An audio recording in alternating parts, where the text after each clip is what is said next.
La vue sur la montagne est très belle. Et cette magnifique vue me manque beaucoup. J'ai tellement aimé cette dernière aventure, mais assez difficile dans les montagnes népalaises. Avec Bi, on s'était fixé 2 objectifs, réaliser un reportage et finir notre trek. Et nous sommes vraiment fiers d'avoir réussi, alors on peut passer à autre chose. 2 meters. Give me your bag. Bonjour, bienvenue à Damas. Mais non Bi, nous sommes pas du tout à Damas. On est à Katmandou et c'est la capitale du Népal. Et souvenez-vous, en 2015, il y a eu un énorme tremblement de terre ici. C'est pour ça que les routes sont détruites. Et c'est dans cette capitale que je vous emmène aujourd'hui.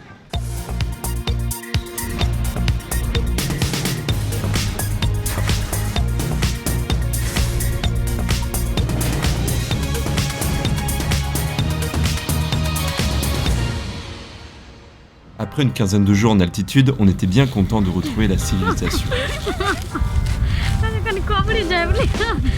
Lorsque j'ai vu les premières fermes sur la route, je me suis aussitôt arrêté. You want to try to we drive like Drive करना तो चलाना पे मानो Drive पे बुझना पड़ो Drive करो ना Are you okay? साइकिल भागते नहीं वैसे मुझसे ना Aujourd'hui, on part direction Katmandou. Je n'ai vraiment aucune idée à quoi m'attendre, ça fait 3 ans que le séisme a frappé la capitale népalaise. Ma première inquiétude a surgi lorsque j'ai demandé le temps de route pour Katmandou. Les paysans m'ont répondu entre 8 et 10 heures pour 180 km. Et je leur ai dit, je n'ai pas de tracteur, mais bien un 4x4. Et ils ont bien rigolé. Do you like? Yes? Et voici la route pour rejoindre la capitale. Du coup, je vais peut-être mettre plus de 10 heures. Je circule bien sur la route nationale, avec même un petit contrôle de vitesse.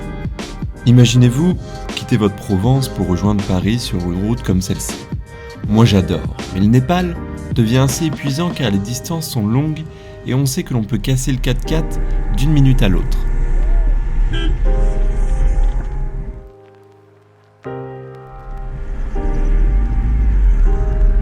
Les paysages sont tout de même splendides et le gouvernement commence à investir dans la création de nouvelles routes rapides. Mais je pense que ça va prendre beaucoup de temps. Néanmoins, lorsque la route est bitumée, on ne roule pas bien vite. Entre les vaches, le trafic important de villageois, il faut vraiment faire attention.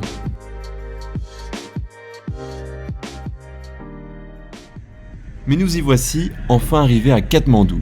On nous offre déjà un super accueil, une grève bien française. Les avenues de la ville me rappellent à chaque instant les terribles images que j'avais pu voir sur les séismes.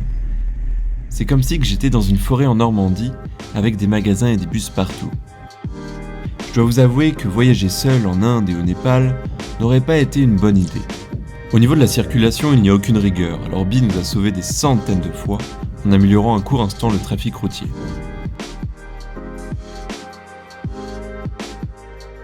Pour conduire ici ou dans les grandes villes indiennes, il faut être patient, très patient. Pour le moment, nous sommes extrêmement chanceux d'éviter de justesse les accrochages. Dans la capitale, les voitures sont toutes petites et c'est idéal pour se croiser dans les rues. Avec un 4x4, ce n'est pas évident, alors je n'imagine même pas avec un camping-car. Assez de route pour aujourd'hui, allons découvrir cette ville. Katmandou est une ville très pauvre, mais riche sur le plan culturel. Ses enfants essayent de récolter des métaux et des trésors avec un gros aimant.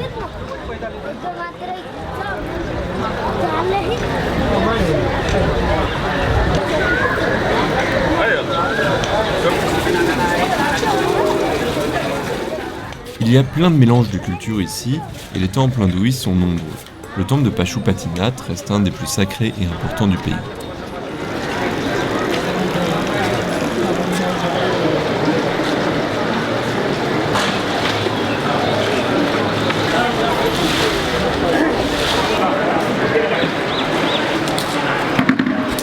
Temple in the big.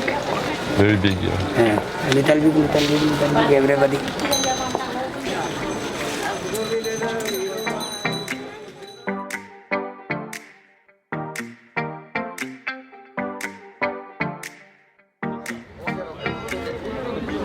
De nombreux sadhus sont ici dans les parages. Ils vivent de dons, méditent, voyagent pour chercher la vérité sur la vie. Ils ont fait le choix de couper tout lien avec leur famille et de ne rien posséder.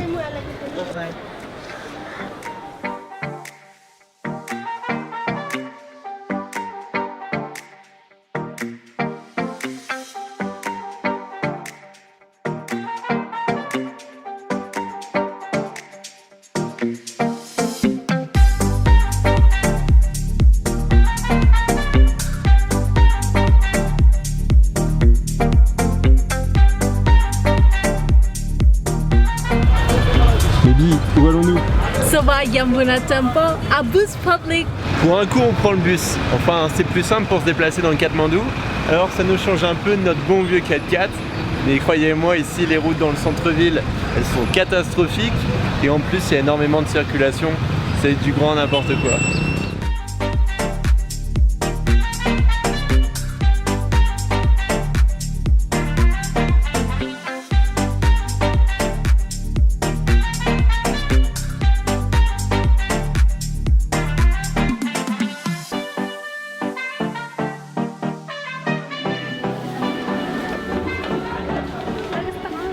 Le Bouddha est né au Népal, alors Bi est très contente de remonter aux origines de sa religion.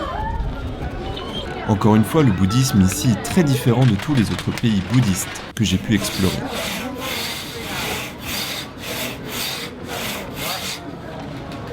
La ville est vraiment grande, stressante, étouffante et sale.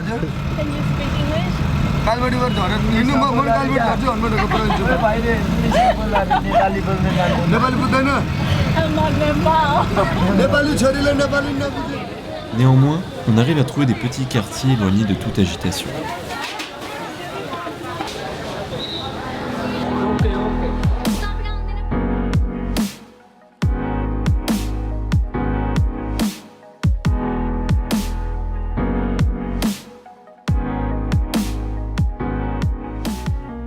Copie?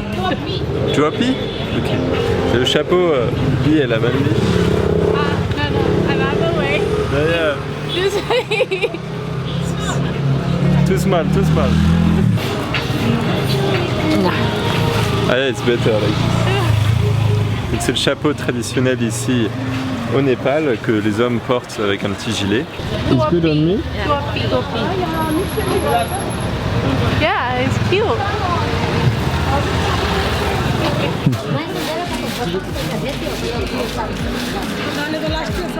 La plupart des monuments historiques et places touristiques sont reconstruits, mais les structures restent très fragiles.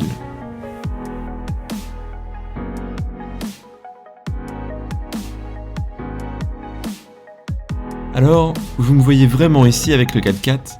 On a bien fait de prendre le bus public.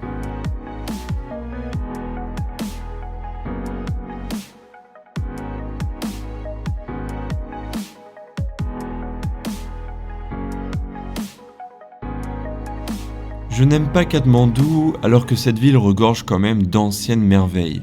Avec l'ancienne ville royale, son architecture est splendide. Mais vous le savez, je préfère la nature. La ville, les monuments et habitations sont toujours en attente de reconstruction.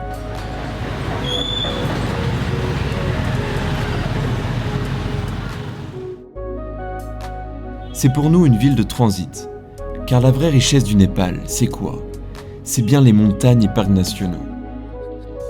D'ailleurs, en parlant de parcs nationaux, on avait besoin de voir de la verdure. Jeudi prochain, on va rendre visite au tigre du Bengale. On va passer plusieurs jours dans une réserve pour observer les animaux. Et puis on partira direction Pokhara. Je peux reculer. Ah là là là là là là là. Où il nous arrivera évidemment quelques bricoles. Et pour terminer, on va s'envoyer en l'air avec Bi, enfin pour observer depuis le ciel l'impact des produits ménagers sur le lac de Pewa. Et croyez-moi, vous n'allez plus utiliser vos produits de la même façon. Alors à jeudi, car la découverte du monde n'attend pas.